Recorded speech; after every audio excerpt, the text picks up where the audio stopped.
नहीं मार सकते तो मेरा नाम बेवजह ले रहे हैं। माँ कहती है बेटा फिर भी तुम शिकार खेलने जाया करो। क्यों?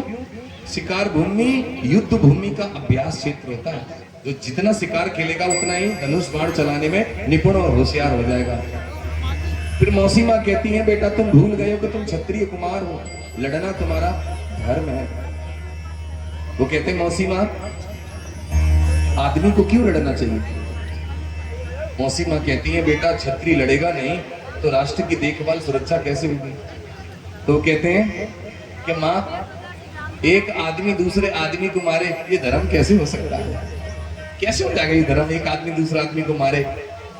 बोले अगर क्षत्रिय लड़ेगा नहीं तो राष्ट्र की सुरक्षा देखभाल कैसे होगी? तो मौसी माँ से कहते हैं कि मैया अगर आदमी परस्पर एक दूसरे से प्रेम करना शुरू कर दे तो बिना लड़े बिना लड़ाई लड़े देखते देखते संसार सुखी हो जाएगा।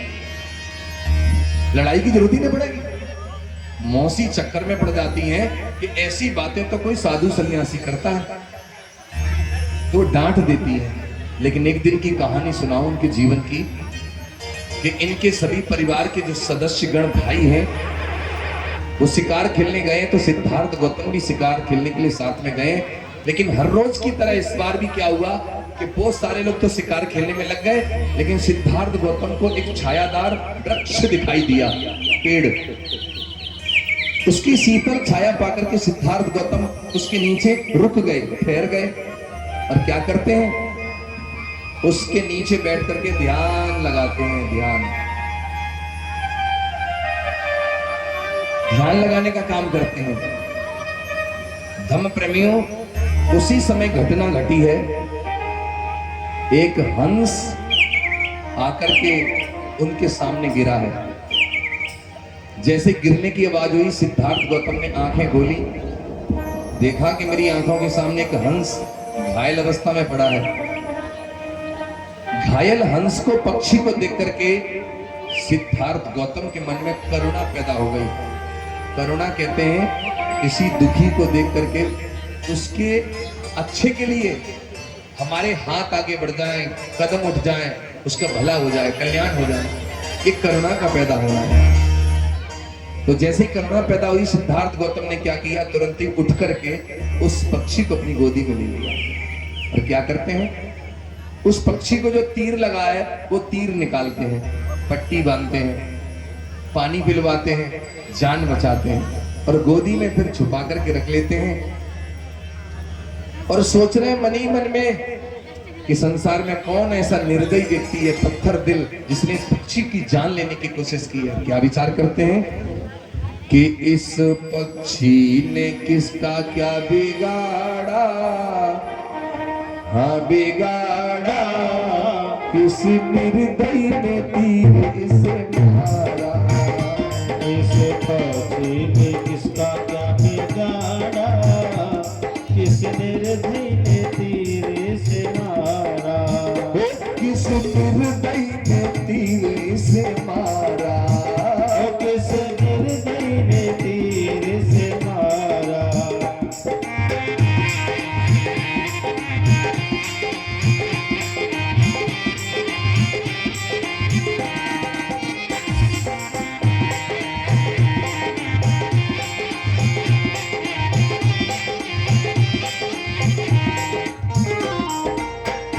घायल हंस को देख लिया गोदी उठा।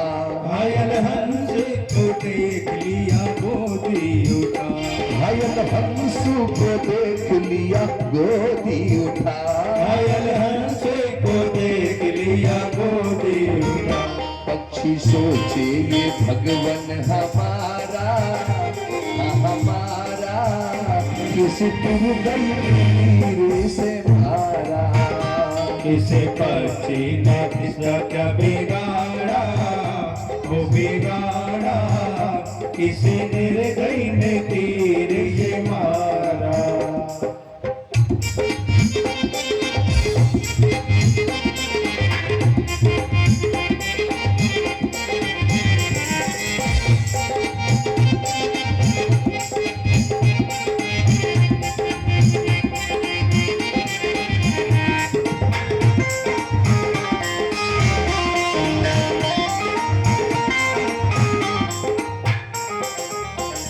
पहले पट्टी बांधी फिर पानी दिया, पहले पट्टी बांधी फिर पानी दिया, पहले पट्टी बांधी फिर पानी दिया, पहले पट्टी बांधी फिर पानी दिया, फिर उस पे हाथ दुलारा, हाथ दुलारा, इस निर्दयी ने तीर इसे मारा, इस पक्षी ने किसका क्या बिगाड़ा, वो बिगाड़ा किस निर्दयी ने तीर मारा।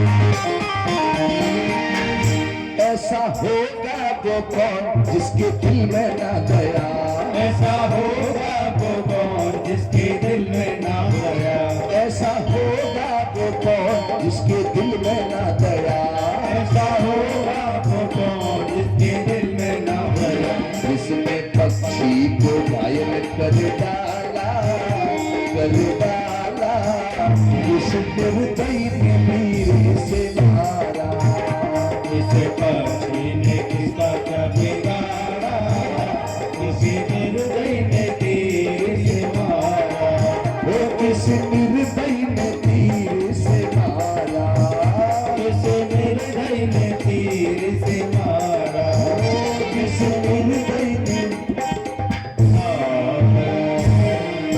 सिद्धार्थ गौतम पक्षी को गोदी में लिए ऐसा विचार कर रहे हैं कि संसार में ऐसा कौन पत्थर दिल आदमी है जिसने इस पक्षी के प्राण लेने की कोशिश की है। दया नाम की चीज इसके हृदय में नहीं है। वो इतना सोच ही रहे थे, तभी अचानक से वहां देवदत्त आ गया। देवदत्त सिद्धार्थ गौतम को देख करके कहने लगा, भाई सिद्धार्थ गौतम, मेरे बाण से घायल होकर के एक पक्षी यहीं कहीं आकर के गिरा है। मैं काफी देर से उसे ढूंढ रहा हूं लेकिन मुझे मिल नहीं रहा। अगर वो पक्षी तुमने देखा हो तो मुझे बताओ। तो सिद्धार्थ गौतम कहने लगे, तुम जिस पक्षी को ढूंढ रहे हो अब वो पक्षी तुम्हारा नहीं है, वो पक्षी मेरा है। उसको तीर लगा था, मैंने उसका तीर निकाला है, मैंने पट्टी बांधी है, मैंने पानी पिलवाया है, मैंने उसकी जान बचाई है, वो पक्षी तो मेरा है। इतना सुनकर के देवदत्त क्रोध में आ गया, हंसने लगा, कहने लगा, वाह क्या बात कही है। पराई वस्तु को बिना प्रयास के पा लिया, फिर उसको उपकार कर लिया, परोपकार कर लिया और कहने लगे ये मेरी है। अरे पक्षी लेने का इतना ही शौक है तो धनुष उठाओ, युद्ध कर लो, या तीर कमान चला के शिकार कर लो, नहीं तो मुझसे युद्ध कर लो। तुम तो वो हिसाब कर रहे हो कि पानी में भी पैर नहीं रखूंगा और सबसे लंबी मछली छांट करके मैं ही लूंगा। इस पक्षी को मुझे दे दो, ये मेरा है। सिद्धार्थ गौतम बोले, नहीं नहीं, ये पक्षी तो मेरा है, तुम्हारा नहीं। तुम इसके प्राण लेना चाहते हो, मैं जीवन दान देना चाहता हूं, इसलिए पक्षी मेरा है। देवदत्त और क्रोध में आकर के कहने लगा, अगर तुम ऐसे नहीं दोगे तो युद्ध करो मुझसे, और जीत जाओ तो ले लो पक्षी। सिद्धार्थ गौतम कहने लगे, गुस्से को त्याग दो देवदत्त, लड़ाई लड़ने से, युद्ध करने से कोई फायदा नहीं होगा। अगर हम दोनों ने युद्ध किया और युद्ध करते समय अगर दोनों में से किसी एक की जान चली गई तो पेड़ से टूटा हुआ, डाली से टूटा हुआ पत्ता पुनः नहीं जुड़ता, ठीक वैसे ही गए प्राण फिर वापस आने वाले नहीं है, इसलिए युद्ध करने से कोई लाभ नहीं होगा। सिद्धार्थ ने कहा, अगर तुम पक्षी लेना चाहते हो तो चलो पंचों की सभा में चलो, न्याय करवा लो। पक्ष अगर तुम्हारे पक्ष में फैसला देता है, सभा तुम्हारे पक्ष में फैसला देती है तो पक्षी तुम्हारा, वरना फिर मेरा। दोनों भाई पंचों की सभा में गए, जनता इकट्ठी हुई, 5 प्रमुख पंच बुलाए गए, हंस बीच में रखा गया, पंचायत प्रारंभ होती है। पंचों ने कहा देवदत्त तुम बताओ क्या बात है। तो देवदत्त अपने स्थान पर खड़ा हो गया, कहने लगा कि आकाश में हंसों की कतार उड़ती हुई जा रही थी, मैंने उसको देखकर अपने धनुष पर तीर तान करके छोड़ा तो मेरे बाण से घायल होकर के एक पक्षी जमीन पर गिर गया, लेकिन वो मुझे नहीं मिला, पराये हाथ लग गया, सिद्धार्थ के हाथ। अब सिद्धार्थ ने उपकार परोपकार कर लिया, दबोच लिया। मैं कहता हूं हंस मेरा है, मुझे दे दो, लेकिन देता ही नहीं है। आपसे निवेदन है आप उचित न्याय करो। देवदत्त अपनी बात कहकर के बैठ गया। पंचों ने कहा सिद्धार्थ गौतम यहाँ से आगे की सच्चाई क्या है, जरा आप बताओ। तो सिद्धार्थ खड़े होते हैं, पहले पंचों को प्रणाम करते हैं, अपना परिचय देते हैं, अपने आचरण का परिचय देते हैं, और फिर सिद्धार्थ बोले हैं क्या, सुनो। कि मारत काटत होई अधीरा, मारत काटत होई अधीरा, सबको होई बराबर पीरा। बुद्धं शरणं गच्छामि, धम्मं शरणं गच्छामि, बुद्धं शरणं गच्छामि, संघं शरणं गच्छामि। हो पर दुख देखी द्रवित जो होई, मानुष साच आहे जग सोई। भीम जय जय भीम, जय जय भीम, जय जय भीम, भीम जय जय भीम, जय जय भीम, जय जय भीम। सिद्धार्थ गौतम कहने लगे हे पंचों, जो मनुष्य जिसे मारना चाहे और निश्चित रूप से उसे प्राप्त कर ले, ये नियम तो जंगल का नियम होता है। आपने जंगल में देखा होगा कोई हिंसक जानवर अपने से कमजोर जानवर को मार ही देता है, लेकिन ये वाली परंपरा अगर मनुष्यों में लागू हो जाए तो सारी की सारी गाय भैंस कसाई की हो जाए। इस नियम के अनुसार मैं पूछना चाहता हूं, कोई भेड़िए के चुंगल से अपनी जान बचा करके भाग करके तुम्हारे पास आ जाए तो ईमानदारी बात बताओ, क्या उस भेड़ को मरने के लिए तुम भेड़िए के मुंह में दे दोगे? मना कर दिया। तो सिद्धार्थ गौतम कहने लगे ठीक उसी प्रकार से ये पक्षी अपनी जान बचाने के लिए जब मेरी गोदी में आकर के गिरा तो क्या इसे मरने के लिए मैं देवदत्त के हाथों में दे दूं? हे पंचों, में इतना कहना चाहता हूं, संसार में भिन्न भिन्न योनियों में पैदा होने वाले भिन्न भिन्न जीवधारी, चाहे वो 2 पैर वाले हैं, 4 पैर वाले, उड़ने वाले, रेंगने वाले, उन सबके अंदर एक ही जीवन ज्योति प्रकाशित होती है।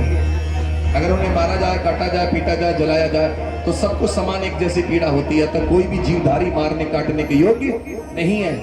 देवदत्त जिसको मारना चाहता है, ये सिद्धार्थ गौतम उसको बचाना चाहता है। अंततः इतना कहना चाहता हूं कि मारने वाले से बचाने वाला बड़ा होता है, इसलिए पक्षी मेरा है। अपनी बात कहकर के सिद्धार्थ गौतम बैठ गए। सारा निर्णय पंचों के हाथ में था। तब पंचों ने खूब चिंतन मनन करके फैसला सुनाया, और फैसले में क्या कहा? उन्होंने कहा कि इस पक्षी पर अगर सही मायने में किसी का अधिकार है तो वो केवल और केवल सिद्धार्थ गौतम का अधिकार है, क्योंकि मारने वाले से बचाने वाला बड़ा होता है। पक्षी सिद्धार्थ की गोदी में दे दिया गया, और जैसे ही गोदी में वो आया तो हर साए करुणा धाम के गुण ग्राम सब गावन लगे। दर्शाए चारों चरित्र गौतम मित्र मन भावन लगे। अनिरुद्ध नंद आनंद आगे आए उरलावन लगे। जय घोष कर बहुलोक विक्रम फूल बरसावन लगे, फूल बरसावन लगे। सिद्धार्थ गौतम की जीत हुई और देवदत्त की हार हुई। इस प्रसंग को जो मैंने आपके बीच में सुनाया है, इसका मतलब क्या है, इसका आशय, इसका मतलब यदि समझना चाहते हैं तो भगवान बुद्ध ने घर गृहस्थी में रहने वाले लोगों के लिए 5 सील दिए हैं, जिनमें पहला सील है पाणातिपाता वेरमणि सिक्खापदं समादयामि। मतलब मैं प्राणी हिंसा से विरत रहने की शिक्षा ग्रहण करता हूं, अकारण जीव हिंसा नहीं करूंगा। सिद्धार्थ गौतम ने हंस के प्राण बचा करके संदेश दिया कि प्राणी हिंसा नहीं करनी चाहिए। धर्म प्रेमियों, बिना वजह किसी के प्राण नहीं लेने चाहिए। प्राण लेना कोई छोटी बात नहीं है, उसका जीवन छीनना है। और जिसने जब ऐसा किया उसका जीवन कभी सुख से कटा नहीं है। धर्म प्रेमियों, आपने देखा होगा बहुत सारे लोग अपने स्वाद के लिए तमाम पक्षियों को काट करके खाते हैं, तमाम पशुओं को जिंदा काट करके खा लेते हैं। तब लोग कहते हैं कि ये भेड़ बकरी, ये मुर्गा, ये सब कहां जाएंगे, आदमी खाएंगे नहीं तो। कुदरत ने आपको खाने के लिए इसकी जगह बहुत सारी चीजें दी हैं, लौकी, तोरई, भिंडी, अरवी, तमाम सब्जियां, साग सब्जियां। जब इनसे पेट भर सकता है तो क्यों किसी के प्राण लेकर के, उसका जीवन छीन करके उसके मांस को खाया जाए। मेरे भाइयों, वो बात एक अलग है कि कहीं तुम फंस जाओ और वहां तुम्हें खाने को कुछ भी ना मिले और जिंदा रहना है, तब विषम परिस्थिति में वो मांस खाया जाए तो मैं कह नहीं सकता। लेकिन अपनी जीभ के स्वाद के लिए किसी के प्राण हरण करना, छीन लेना। जब कोई पशु, कोई पक्षी ये ध्यान में रख के उसको काटा जाता है कि तुम्हारे लिए है, मारा जा रहा है, तो डेफिनेटली बुद्ध कहते हैं उसके हत्या कर्म का पाप आपके जीवन पर लगता, आपके आत्मा पर लगता है। वैसे आप एक बात बताओ मैया, जो लोग जैसे किसी को काट देते हैं, जब हमारी गर्दन पे कोई छुरा चलाए तो कितना दर्द होगा, कैसे तड़पेंगे हम लोग। जाने कैसे लोग किसी की गर्दन काट देते हैं। मेरे भाइयों, आप डॉक्टर अंबेडकर के अनुयायी हो, बुद्ध के अनुयायी हो, शील सदाचार वाला जीवन जीना प्रारंभ करिएगा। पहला सील है प्राणी हिंसा नहीं करना, तो अकारण किसी की हत्या करने की जरूरत नहीं है, ये पहला सील है। पहला सील अगर किसी ने माना वो बुद्धिस्ट है। दूसरा सील चोरी नहीं करना, दूसरा सील माना बुद्धिस्ट है। तीसरा कामाचार व्यभिचार नहीं करना, तीसरे सील का पालन करने वाला बुद्धिस्ट है। चौथा झूठ चुगली बुराई बकवास नहीं करना, चौथा सील मानने वाला बुद्धिस्ट अम्बेडकरवादी है। और 5वां नशा नहीं करना। इन 5 सीलों का पालन करने वाला व्यक्ति धम्म अनुयायी है, श्रेष्ठ पुरुष है। बाबा साहब अंबेडकर आपको बुद्ध का धम्म देके गए ताकि आप सीलवान बनो। लेकिन एक चीज मैं आपको बताऊं, ये बुद्ध के जो 5 सील है, हत्या न करना, चोरी न करना, व्यभिचार न करना, झूठ न बोलना, नशा न करना, ये बुद्ध ने 5 सील आपके ऊपर थोपे नहीं है, बल्कि परोक्ष ये कहा है, यदि इंसान इन सीलों का पालन करना प्रारंभ कर दे तो देखते ही देखते पृथ्वी से दुख खत्म हो जाए। बाबा साहब डॉक्टर अंबेडकर थोड़े ज्यादा करुणामयी थे। वो ये चाहते थे कि राजी कुराजी लोग सीलों का पालन करें। तो बाबा साहब अंबेडकर ने क्या किया पता है आपको, कि जो लोग सील पालन नहीं करेंगे तो डॉक्टर बाबा साहब अंबेडकर ने सीलों के ऊपर धाराएं बना दी। अब तो करेगा, कर सील पालन। पहला सील हत्या नहीं करना, अगर कोई हत्या करेगा तो धारा 302 फांसी की सजा, अब करेगा पालन। दूसरा सील चोरी नहीं करना, धारा बनाई 379 7 वर्ष की सजा, अब डरेगा चोरी से, अब नहीं करेगा। धारा बनाई 376, अगर बलात्कार करेगा, कामाचार करेगा तो 376 आजीवन कारावास। आसाराम राम रहीम की तरह जेल में पड़े हो। चौथा सील है झूठ नहीं बोलना, ये 420 के तहत आता है। तो 420 धारा बनाई, 4 वर्ष की सजा। और 5वां नशा नहीं करना, अगर कोई नशा करता है तो धारा 147 है। अगर ये महिलाएं चाहें, उनका पति घर में पी के आए तो ये चाहे तो 147 से 148 लगा सकती हैं, लेकिन इनकी गनीमत है कि जो बढ़िया है, धारा नहीं लगवाती अपने पति के ऊपर। वरना इसके लिए भी बाबा साहब ने कानून बनाया है। धर्म प्रेमियों, अब ये सील पालन करने पड़ेंगे कि नहीं? डॉक्टर बाबा साहब अम्बेडकर का जो संविधान है वो बुद्ध के सीलों पर ही आधारित है धर्म प्रेमियों। और एक चीज और मैं आपको बता दूं, बाबा साहब चाहते थे कि तुम सील पालन करो। अगर डॉक्टर अम्बेडकर का संविधान नहीं होता तो आसाराम राम रहीम जाने एक सत्संग की आड़ में जाने क्या क्या करते। इसलिए हर सत्संग करने वाला अच्छा नहीं है, लेकिन हमारी माता बहन कोई सत्संगी बाबा आ गया तुरंत भ्रमित हो जाती हैं। अरे तुम्हें सबसे बढ़िया बाबा, बाबाओं का बाबा, बाबाओं के साथ बाबा साहब मिले हैं, तो ये नकली बाबाओं के चक्कर में पड़ने की क्या जरूरत है? तुम्हें जब डॉक्टर बाबा साहब अम्बेडकर मिल गए, अब कहां घूम रहे हो तुम इधर उधर चक्करों में? एक की शरण जाओ, अपने पिताजी को धर्म प्रेमियों, जब तुम्हारे पिताजी हैं तो दूसरे को पापा पापा काहे चिल्ला रहे हो? अपने पिताजी को पिताजी कहने में शर्म लग रही है और दूसरे को सर पे उठाए घूम रहे हैं। डॉक्टर अम्बेडकर आपके मसीहा हैं, आपके पिता जैसे हैं, आपके इष्ट हैं, आपके आराध्य हैं, आपके जीवन के मुक्तिदाता हैं बाबा साहब डॉक्टर अम्बेडकर। धर्म प्रेमियों, जिसने डॉक्टर अम्बेडकर को नहीं समझा जीवन खोएगा, और जिसने एक बार डॉक्टर अम्बेडकर को समझ लिया, पढ़ लिया, जीवन समझ जाएगा मेरे भाइयों। इसलिए मेरा करबद्ध निवेदन है कि डॉक्टर अम्बेडकर को पढ़ो आप लोग। बाबा साहब डॉक्टर अम्बेडकर कहते हैं कि मेरी पूजा की अपेक्षा, मेरे फोटो की पूजा की अपेक्षा मेरे विचारों की पूजा करो। अच्छी बात है बाबा साहब की फोटो की पूजा करना, लेकिन बाबा साहब अम्बेडकर कह रहे हैं मेरे फोटो की अपेक्षा मेरे विचारों की पूजा करो। विचार हृदय परिवर्तित करते हैं, लेकिन हो क्या रहा है? बाबा साहब के बुद्ध के विचारों पे ताला और उनके फोटो पे माला। और मैं आपसे कहता हूं, जो कल कहा था कि जब तक व्यवहार में चीजें नहीं आएंगी बदल नहीं सकता जीवन, और जिसके व्यवहार में आ गया वो व्यक्ति तुरंत उसके जीवन में असर दिखाई देना प्रारंभ हो जाएगा मेरे भाइयों।